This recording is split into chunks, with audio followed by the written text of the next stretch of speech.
Hey, it's Strong. I have another movement of the day post for you. Before I tell you what that mod is, I want to share with you the message on my vintage t-shirt. It says, arms are for hugging.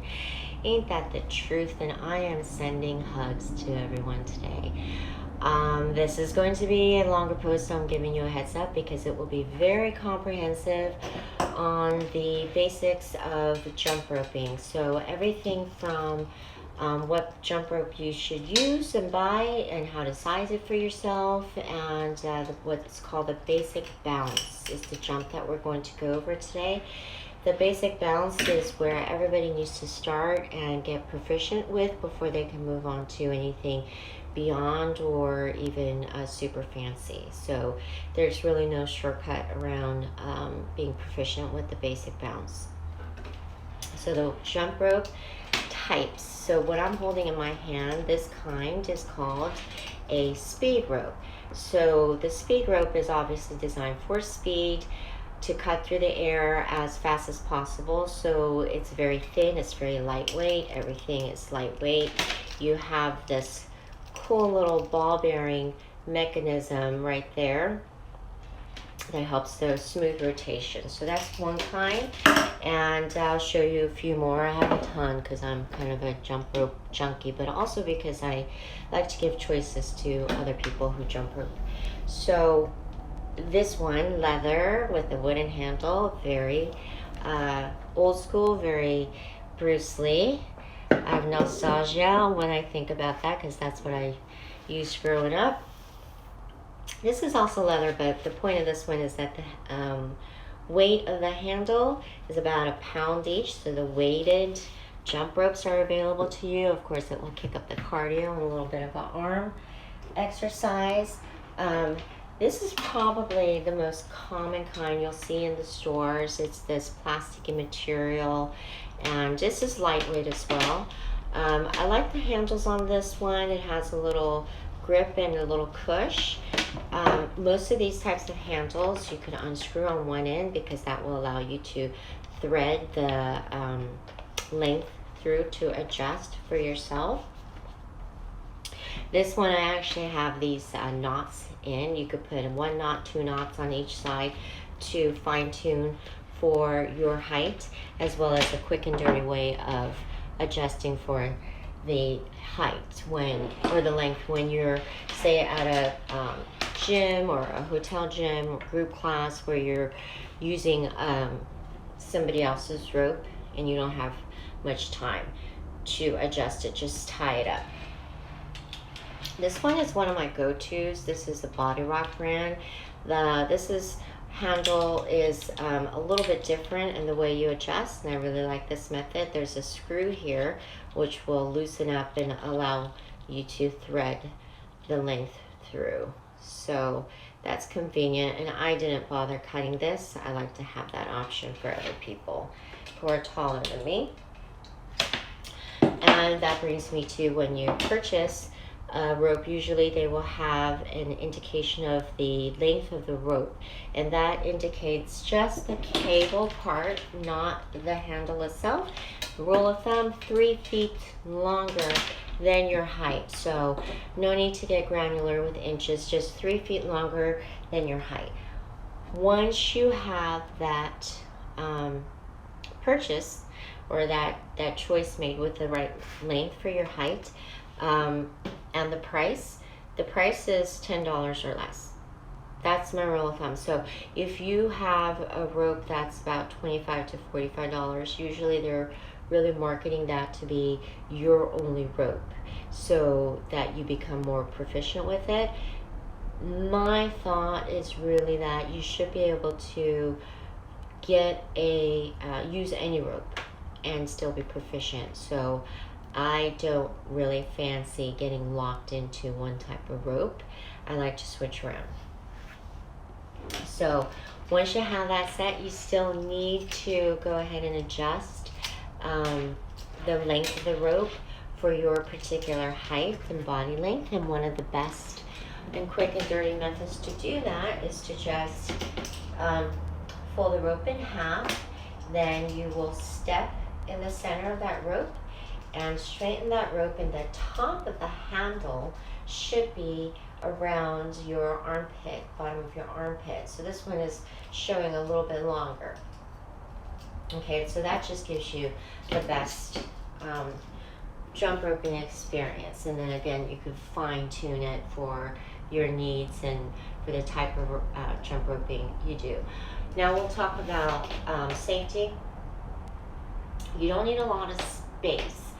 Of course, the more clear space you have, better, in case you want to get anything fancy and start swinging sideways or going high up. But for the basic bounce, you really just need a very small amount of clearance.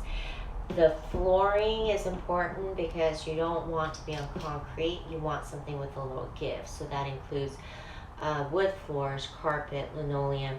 If you use a certain type of yoga mat that doesn't catch, that works great.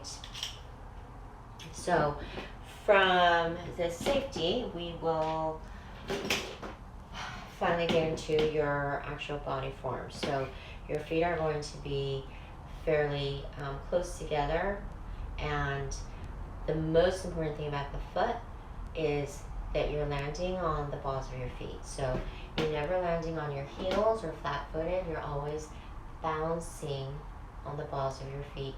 Also, to protect your joints is going to be a bouncy bent knee, so not overbent, but never locked. And then the rest of your body frame is going to be up and down. You're going for symmetry. You'll be looking straight ahead. You're not leaning forward, and your arms are going to be where you keep your elbows as they are, close to your body. Your wrist will be about hip height here, and the angle will be about 45 degrees. So this will be your basic starting point for the basic bounce. Now, if you have a rope that is not the best height for you, you can learn to adjust that by bringing your arms a little bit closer or a little bit outward, or raising it up or down just a little bit. But hip height, 45-degree angle, that's your basic position. So the very first thing to do is to practice here without the jump rope itself. So just jump here and practice there, so that you learn to be cognizant of all of those points. Then, before you actually do the bounce or the jump, I'm going to show you a drill. You'll take your rope and hold the handles in one hand. So we'll do one hand at a time. So put your finger through here, clasp your handles, and we're going to practice. This one got tangled. We're going to practice learning to not be scared of the rope, to get used to the rhythm of the rope and the sound of the rope. So you'll clasp the rope in your hand, one hand, and you will keep your elbow close to your body. You'll rotate the wrist and just rotate that rope forward. And as you do this, here's what you're looking for: that your body remains center so that you're not leaning away from the rope. That is your wrist creating that movement, that you're hearing and feeling that even rhythmic tapping on the floor, and that you get a feel for what it feels like with the variations in the drag. So you're trying to keep that even clipping and even rotation. Then you start adding the actual foot movement, and then you can go faster. So do that on the other side as well. Once you're familiar with that, then we can actually do the bounce. So the first jump is where people sometimes get messed up right away, or within the first 10, and it creates a lot of frustration, and we don't want to keep frustrating ourselves. So one of the first things to do is just do 1 bounce, and then 2, and then 5, until you feel like there's no exaggerated deficiencies that you need to correct. Meaning you're not jumping too high or kicking back or using your arms too much, to rotating through the shoulders. So let me show you. We'll just do 1, and there's variations in the way people say to start. Just start the way we learned it to jump rope, and as kids, that's fine. If you want, you could start with a little bit forward holding and let it sink back into position. So there's your 1, and then 2 and 5. Now I'll show you the full bounce, keeping my feet just slightly clearing the rope, no more than an inch bounce. Knees are soft, I'm on the balls of my feet, my elbows are closed, my wrist is what's doing the rotation. And I obviously cannot talk and jump rope at the same time. But there's your basic bounce. You need to get proficient to about 150 reps uninterrupted. Doesn't matter how long it takes you, you can get there.